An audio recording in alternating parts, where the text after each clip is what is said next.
So everyone's been ragging on 2022 for not having games and not being a good year of video games. Rightly so. And so I sat down and I did some digging, and I wanted to see if it was really that bad. Did you get your shovel out? Yeah, I dug my way I was going to down. say spade and shovel at the same time, and then that's what I say. Your spubble. Yeah. I dug my way down and I found 7 games that I think are worth being excited for. And I think this year is not going to be crap like a lot of people will have you believe. Me. And I actually managed to find 6 games that are all platform. One of those is Switch exclusive, and it's also on PC.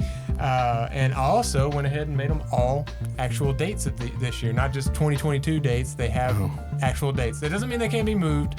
We can still see them get moved. That happens all the time, but it's a better chance that they stay in this year. When you said dates, I thought you were like, you set up dates, like we're going to play these on a date. And I was like... No, I meant speed dating. I have girls that are going to come in here. And we're going to play these games with them? Yes. We're going to see who likes it the most. How will we mesh? That depends on who's getting a second date with Eric Rowland. Exactly. And it's a reality show now. So I have one request for the viewers, and that is, if you see any game here that you're interested in and you hadn't heard of, please like and subscribe, or consider at least.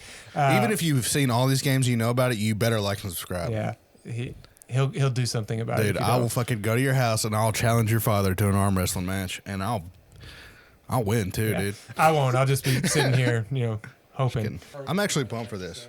Good. I'm glad you're pumped, because I'm starting with Eric, a game that I really think Eric's going to be excited for, called MADiSON. So MADiSON is a first-person psychological horror game developed by Bloodiest Games. I think it's bloodiest. Bloodiest. When Maximus. I read it, it sounds like bloodiest. So this game reminds me of Layers of Fear and a little bit of like Visage. It's really clean visually, and like the previews I've seen, the sound design and the music really play into it. Like, it looks like one of those games that's going to punch above its weight. I think it's going to be a $40 game, and that's what Layers of Fear was. It was a game that came out and you kind of didn't expect a lot out of it, and then it surprised you. My main difference in these games is MADiSON looks imposing. There's something hunting you constantly, whereas like Layers of Fear, things are going to happen the way they happen. Yeah. Oh, that's next week. Yeah. July 8th. So this game comes out in just a week from when we're recording this. A day after your son's birthday. Yes. I remembered from... That's why we're friends. But I remembered that Eric loves horror games, and this game struck a nerve with me. I was like, I have to put it in here for Eric, because it looks like it could be really promising. I want to play it right now. Dude, that was a let's play it right segue. now. Maybe we end up... I'm sorry, dude. I just left you behind. That segue happened so fast, and so it made me happy. I jerked my head, and I don't know if you catch it, but I jerked my earphones out and everything. I missed all of that. But I said I remembered his birthday, and he said, well, I remembered Eric likes horror games. I was like, oh. Like, I've never heard a segue before, and I freaked out, and I jerked my earphones out. Sorry, dude. I just derailed everything. I am awfully sorry. Okay. So the big thing I noticed with this is the camera, the instant camera, could play a huge role in this game. There's a quote for the game that it connects the human world with the beyond. Oh, shaking those pictures would be terrible. Yeah. So you're going to be taking pictures of things, not knowing what it's going to bring back and how it's going to connect it to the supernatural, and like that's exciting to me. That sounds dope. Yeah. I want to try it. Yeah, it feels right up Eric's alley. Is it $40? It's yes, $39.99, and it's coming to Switch, Xbox, PlayStation, and PC. That sounds like a good PlayStation game. Yeah, that's probably what you're gonna play it on, huh? Yeah, probably. And I always want to do this. So we're moving on to the next game. Assaulted the audience. Dude, and so I went ahead and I prepared a Cole game, because I was like, I can't give all the love to Eric. You can. So, dude, this. Yes. They put a game. They put a game on Game Pass just the other day called Home Flippers. Oh, really? You flip the home. Yeah, it was just on yesterday. Well, this isn't that. This is Serial Cleaners. It's a stealth action game. Sorry. Stealth action crime game where you play as mob cleaners in the 1990s. Oh, you're cleaning up that's bloody freaking cool. crime Love the scenes. 90s. Yeah, it's an isometric stealth game. And it looks really cool. It really made me think of like a in the end, Splinter Cell mixed with Hotline Miami. You know, it's more focused on the stealth rather than the combat. And I was like, this looks like a cool game. So are we gonna have Bush playing on the radio, dude? Probably. Yeah, like you can. Like Breathe in. go ahead and put it on your breathe phone. out. Just play That's it. not Bush. That's not Bush, That's bro. not Bush. Get out. Glycerin. Glycerin. That's the one. Is that, are they early 2000s or 1990s? I think they're 90s. They might have went into the 2000s. Dude, Anyway, this pumped. game is developed by Draw Distance and published by 505 Games, which 505 does a lot of good things. And it's set for release in September on the 22nd. Too far. Too far away. He won't play it because it's too far away. I don't know. I'm like a salesman right now. You're I going feel so like, fast. You're talking so fast. Is there another bit out here? He's not playing it. It's too Hey, early. he's gone. Drew Carey is what I feel like. August. We got August, and sold. So, anyway, it's on Switch, Xbox One, PlayStation 4, and PC. No So, Game Pass? Another one that's on everything. I don't know. This feels like one that right before it we could find out that's on Game Pass. Yeah. So, I think the thing I like about this game is you got 4 playable characters, and the way they're talking about it is like you're gonna play all 4 of these characters. Like it's gonna be a through line story where you're switching off each cleaner, and it's gonna tell its story. Like so many games nowadays, it's like there's 4 characters. Which one do you want to Yeah. be? It's not like you're going to be all of them. I like the idea that each mission's going to, rotate to a different character. That's how it used to be. I miss some of the Weird old school West does that. things. Yeah, and I love that about it, honestly. But yeah, I'm pretty excited about this game. I'm not a huge stealth fan. I know you are I'm more than definitely me. not. I'm not patient enough. Yeah, but I feel like there's enough elements in there of I like the idea of going around with a vacuum cleaner and vacuuming up the blood at the crime scene and trying to Yeah. fix that. If it isn't too intense and if it's a little forgiving on the stealth aspects. Yeah, it better be. Like that's really what it needs to be. Then I'm really excited for it. I think it could be a pretty exciting game. Moving on to a game I think me and Eric will both be excited for. It may be Cole, I don't know. Digimon Survive. I don't know if this one's so much an Hell under yeah. the radar game as these other ones. I'm excited for this game. It looks good. I have been for a while. It was announced back in 2018, I think. I'll say it's been a few years. Yeah, four years by the time it's released. Was it at a shown. direct when it was shown? I'm not sure. I think it was at E3, but I'm not sure if it was a direct.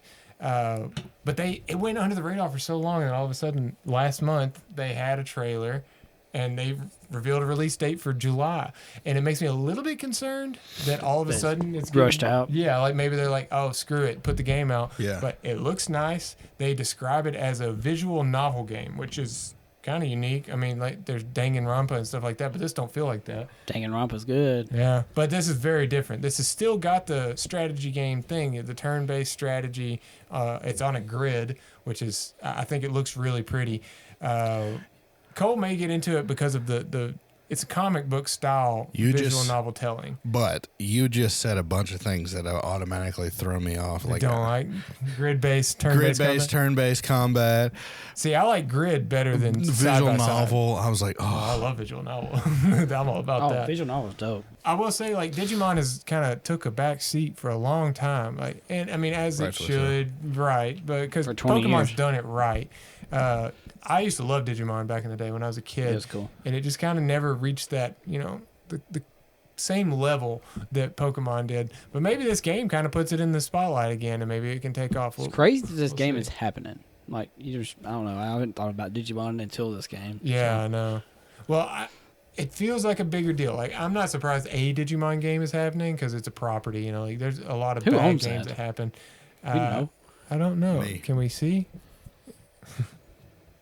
No, my eyesight's bad. I can't tell. But Bandai Namco. That's pretty good Oh, though. That's shit. actually good. But we'll see. I mean, I'm not sold on this one being great. I think it could be a fun time and kind of reignite a fan base that likes Digimon. But I had to include it because it's kind of gone under the radar. And I want to see if I can go 2 for 2 on the. No. Nope. I missed that one. That's why I put Moving mine on to. Okay, so one that I'm really excited for, and I think y'all could be, but it's not y'all's general type of game, is called Arcade Paradise. And I think y'all might have seen this a while back. So it's a game where you start out running a coin-operated laundromat. And you add our arcade. Yeah, I Cabinets? didn't sell it very well at the beginning there. So it's a business simulator, which sounds kind of boring. Lame but as you fuck. start out with that, and you go through the daily grind, and you have to build up to your dream job of owning an arcade. And what I find interesting about this game, one, the trailer has a lot of personality in it. It's not Yeah. just a general, like simulator game, but you're starting with a boring ass thing. Nobody wants to run a freaking laundromat. Like, I mean, so there's someone out there that was their dream, but we're not. But the fact that you have to go through that in order to manage your money and to start building your arcade, in which I'm pretty sure you can play the arcade games, which is another little fun facet of it. But I think it makes it better than just starting out with a blank room where you're adding arcade games into it. Like, you have to go through the ringer of getting there. You have to earn the right. It's like starting in a survival game and you have nothing. You have to build your shit and you have to build your home. And it's like by the time you get there, you're like, it was earned. Yeah. And that's what this feels like to me. Yeah. So Arcade Paradise coming August 11th, 2022 on all major platforms. What do y'all think? I didn't think y'all would care. I'm really excited for this one. I think a lot of people could be because, I mean, I like businessy stuff. I like management, time management, like building towards something. And who doesn't want to run an arcade, especially in a time where like it can't really work nowadays. Yeah. Like 2022, you can't. Really it's always a romantic notion. Like I've never had if I the see an love empty- of arcades because I never got to be at an arcade. I've been to a lot. But I've been to some, but it's like every time I pass a building, then like I always have a small part of me that wants to own a restaurant. Own a small restaurant, have a very small menu, get good at like 6 items and sell those 6 items. But like there's a small part of me that wants to have like the front end have like arcade cabinets, old pinball machines, like that would be pinball wizard. Well, like my experience with arcade, like you said, we did miss out on the arcade phenomena. Like we were past that, except for like pizza buffets. Well, no, that I can't count that. I'm talking about like video game, like fighting joystick stuff. Like that. I mean, like Dave and Bush, like Donkey Kongs and stuff like that. Yeah, I mean, there was like Tekken and Soul Calibur and stuff like that at these. Pizza buffets. Chuck E. Cheese, bro. And Chuck E. Cheese and stuff. Jackson we definitely Bowling were Alley. right behind it. We still got a little bit of it, but not as much as we should have. But I would love to have owned an arcade or be involved with one.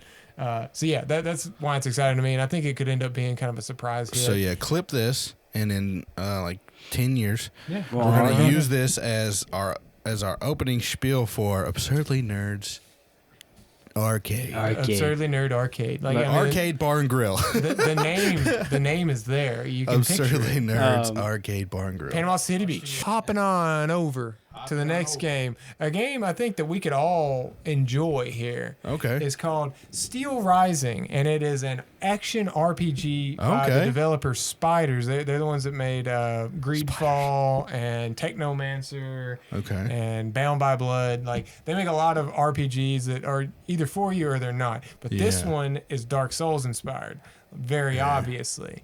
And Cole's more of a Dark Souls fan than he used to be, and Eric still likes them even though they pissed him off. And me, I love it.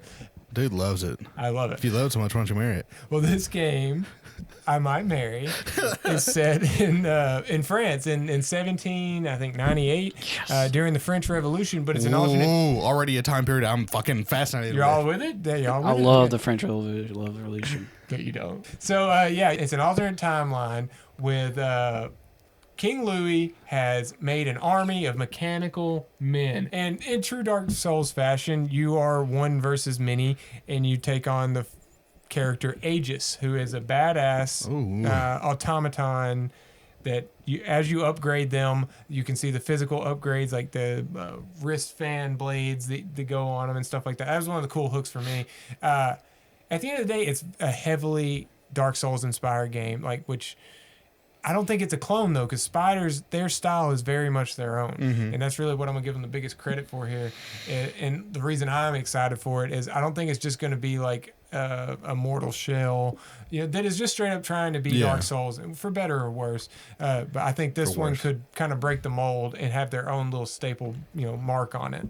Dude. I'm really excited for this one. Yeah, I'm let's excited go. for most Dark Souls things. Yeah, I feel like you'll probably check it out. It seems like something that's going to come to Game Pass at some point or another. I'll probably buy it before it does, but I'll report back to y'all. Could come to PS Now. It could. It could end up on the premium PlayStation Plus. I have noticed that we heavily feature Game Pass in our posts and stuff. Oh yeah. And we need to have a little love for the PS Now. So I'm so glad you bought it, Eric, because I'm not gonna. Well, yeah, but I feel like we haven't quite gotten to that point where it is like an update kind of thing. Well, we will feature PS Now. I bleed It's the a good same. deal. I bleed the same blood as my Sony brethren. Yeah, but it's still not as good as Game Pass, but it'll get there. I mean, it's still a good thing. It's a good deal, just in comparison, not as good. Anyway. You cut me, I bleed triangles, circles, X's, and squares. I was going to say, I think we all bleed the same blood. Yeah. Unless you're a fucking No one reptilian. makes me bleed my own blood. Nobody makes me bleed my own blood. Okay, so getting to one that I think will... Oh, okay, you should have hit the we'll camera. all be excited for this one. This game is called Metal Hellsinger, and it's a first-person I've seen rhythm shooter. It looks dope. You seen it? Everyone seen it? Mm-hmm. Okay, we don't need to do this. No, Turn the camera I off. want to watch the trailer. Just kidding. I'm going to do the thing. I've written it all down. Okay. I want to watch the trailer, fucker. It's a first-person rhythm shooter that takes clear inspiration from the Doom series, and it has like Serge Tankian and a lot of great metal artists in it, and just the whole premise of the doing it to the beat, and it. To the beat of my heart, dude. Dude is giggling over there for no reason at all. Okay, so the Pause for Eric's laughter. yeah, that's what I had to do. The tagline is "Slay to the beat." Is that better? Yeah, that's good. Slay to the beat, and that's intriguing to me because they say that the game gets more intense as you do that, and Yeah. like the song picks up and everything, and your score modifier. Like it seems like there's a lot of like So, like, potential pull the for what trigger you can on the do. beat? Right, pull the trigger, do the melee attack, do the dodge. Like you can kind of get in this flow of mixing the things together. And Yeah. like I can see people streaming this and having Being a lot really of good. fun with it, like seeing how high of a score they can And- run up. So the good thing about this is, like, you know, Shadow Warrior 3, when everyone has seen a trailer of it, Yeah. will say Shadow Warrior 3 looks like Doom. Mm-hmm. And it didn't get nearly the coverage that Doom did. And I think this is great because it's going to take the same concept, but it has a very unique spin where you go It to the has beat, music it makes in it it, so better. I'm all- Right, Yeah. but there's an actual different mechanic to it where Shadow Warrior at the end of the day is Doom reskinned. Yeah, And, pretty I mean, much. I'm not saying it probably was a good game. I actually want to play it, but Yeah, I mean, it'll end up coming to Game Pass. They're back and at that's that. when. Yeah, I'll try it then. But Metal Hellslinger seems like it's a genre bending thing with the rhythm and the first person shooter. So I'm pretty excited for this one. Okay, so the last one we have here is the only one that is not multi-platform. Well, it kind of is because it's on PC and it's on Switch. And this is also the only one that was shown like really recently for the first time. It's called Harvestella. Oh, yeah. Yeah. Harvestella? Harvestella, and it was shown at the Nintendo Direct Mini in June. Yeah, that was a fine mini. That's a different argument here. Harvestella takes a lot of inspiration from games like Stardew Valley, but at the same time, a lot of inspiration from games like Final Fantasy and Dragon Quest. And I'm really intrigued by it. Mostly because it blows my mind that there's this many things pushed into one game. Like at the bare bones of it, if you just look at it, it's a farming game. Like that's what they're looking at on it. But then they cut to a boss fight in a dungeon that looks like something inspired by Final Fantasy. When you see the trailer, I think you'll be impressed because it visually looks really nice. It's kind of like a waifu anime version. You know, that's what people Well, that's what your main character is. I don't know if you can create your own character, but the one they showed is like that. But it's like... That's what they say about me. Visually very nice. Right. It's like an anime version of Animal Crossing is what I'm trying to say. Oh, okay. And it's visually very nice, like Coleman Lindsay. Don't give my full name, Coleman Daniel Like they Lindsay. can't find your full like you don't comment on everything that we do. Social security number. And address that. is... No, I'm looking forward to that game. I like the idea of Stardew Valley, and I played a decent amount of it, but it couldn't quite hold my interest. I wanted something bigger to happen. In this game, bigger shit's happening. Yeah. Yeah. Like, you know, like doing the Final Fantasy style combat. I think it's more Xenoblade than anything. I liked it. That Like, was cool. that's what it feels like. But it's available on PC and Switch November 4th. And we'll tell Cole how it is because he hated it. Yeah. Yeah. It's fine, ain't it? There wasn't no muscles of chainsaw guns. I don't like it. Yeah. But there was so many games with 2022 dates that I left off because they didn't have an official date, you know, like a month and a day, that we may end up doing another list of potential games. Part 2. Yeah, a part 2. Just let us know if that's what you want. And let us know if you like the way any of these games look, if you're excited or, just anything else that we might have missed that you're excited for. And thanks for watching. We'll see you next time.